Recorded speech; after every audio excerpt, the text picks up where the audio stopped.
everybody, Arnaldo Hoffman here of Gear It First. I am not streaming this from my normal system because I still haven't had a chance to finish redoing my whole new office and everything else. I want to talk to you about Phase Audio and the absolute hot garbage that it has been. Now, some of you are like, oh, I've had no issues with Phase. Give it time. Because if you go on any of the Phase groups, and there's a few of them on Facebook, you're going to see that for every satisfied person with Phase, there's 30 others that are saying, and for good reason. This thing is junk. Alright? I mean, the thing works well for the first day, and then it gets worse and worse and worse and worse and worse.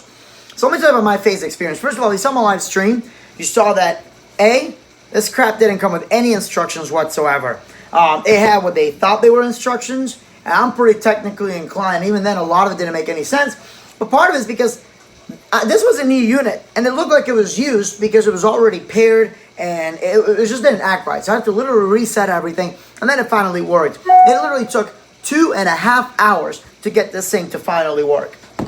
So I did my first gig, and everything went great. I had a weird disconnect where this was showing that it was working and everything, but the time code had stopped. No matter how much you moved it, nothing was coming out of it. It just basically almost disconnected. I figured, okay, it just could have been a glitch. I mean, it's on Bluetooth 2.4. That's going to happen. But it didn't happen at all after the rest of the event. Everything went flawless. Then the next event, it happened more. Then the next event after that, it was just non-stop on one deck, but the other one was working fine. Now, to me, that didn't make any sense. Why would the Phase... Hang on one second. I got to make sure. There we go. Why would the Phase only have one side that's bad and not the other? Let's talk about that same event. I figured, okay, maybe it's starting to disconnect because it didn't charge. I had it charging. I had it charging about 48 hours prior to the event. It was charging overnight. It was charging, during the setup for the gig. And it said it was only 10% of battery. I'm like, okay, that must have been a fluke. So now let's talk about this last event where they're pretty much, and I'm going to show you right here while this is going on, how it keeps going back and forth saying there's no battery to where there is.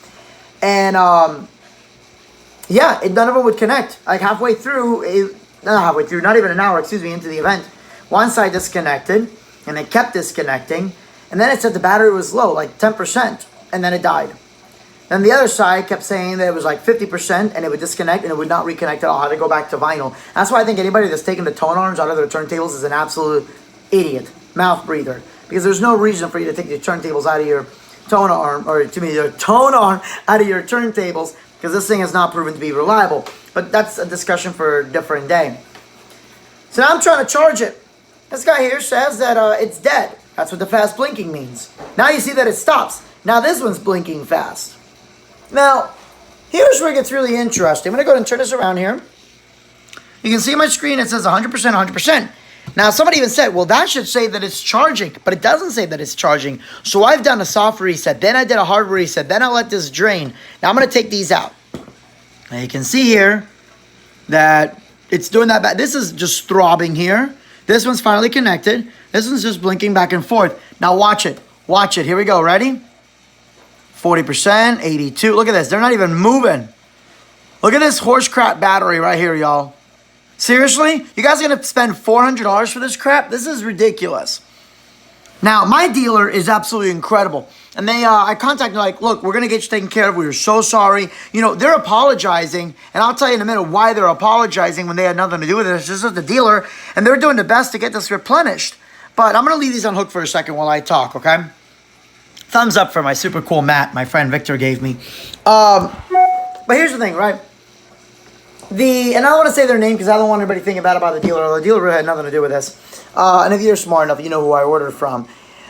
But they said, we'll get you taken care of. We'll get it replaced. But they don't get any units till June.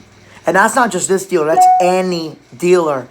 Because Phase didn't have enough units made. Now you can see it's due to popularity. But Jesus, they should have known the mass order. Okay, but let's go past the fact that, oh, here. Look.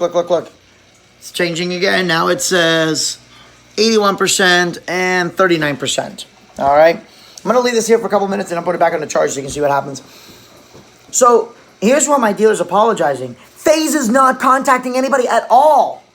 Okay. My friends over in Canada, a lot of DJs, if you're from Canada, please comment below if you have the Phase. There's no dealers up there that support Phase. Oh, Perfect timing. DJ TLC from Montreal, Canada. There are no dealers out there that are currently shipping to Canada. So Canadian DJs bought directly from FaZe. Guess what? FaZe isn't writing anybody. At all. Period.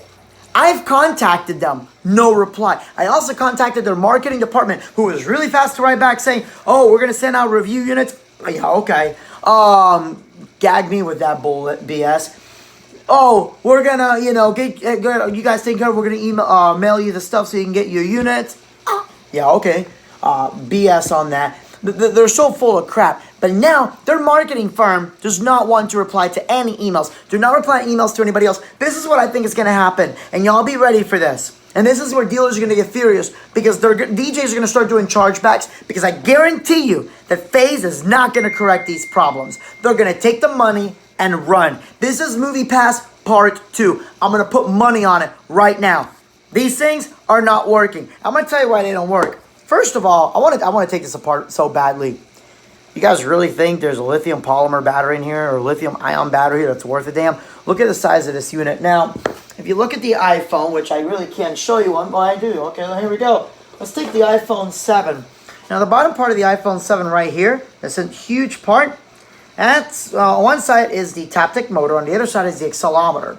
You're going to tell me that these people made a better accelerometer than Apple did? Okay, fine. Let's say they have the exact same one. So you're looking at this part right here. That's the accelerometer chip. So that is this right here. Well, you got to have a PCB to control everything. That PCB is probably somewhere around here. So where's the battery? Battery? You can kind of feel the weight on this side. I'm going to guess the battery is right around here. I'm taking a shot in the dark.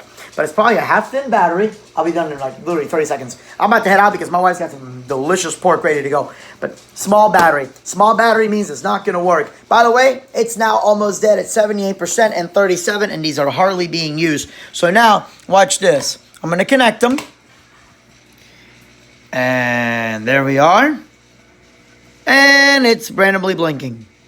Now, every time that it blinked right like that, it would pretty much disconnect, time code, or disconnect altogether. Oh, look. It doesn't say charging. Now, maybe it's a new update because this has been an update, but I used the previous version. It was still doing it too. And in about maybe a minute or two, it's going to say 100%. All I'm saying is, DJs, watch the hell out. Because I guarantee you that because they're not replying to anybody at all. Anybody. I don't know if dealers are getting a hold of this, and I'll find out. But because they're not replying to anybody, I got a feeling they're going to take people's money and tell out. If you have pre-ordered the FaZe, don't. Just cancel your order. If you've already ordered the FaZe, be ready. I might be wrong. I pray to God I'm wrong because I love the concept of this. But I guarantee you I'm not wrong on this. Something's going to go down, and it's going to be big. You heard it here first. I can't be the only person that feels that way. So let me know what you guys think below. Let me know if you feel the same way. If you use the FaZe, if you have problems, if you haven't had problems, if you think I'm full of it, if you agree with me, leave the comments below. Most importantly, share this video. Thanks a lot. Good night, and God bless.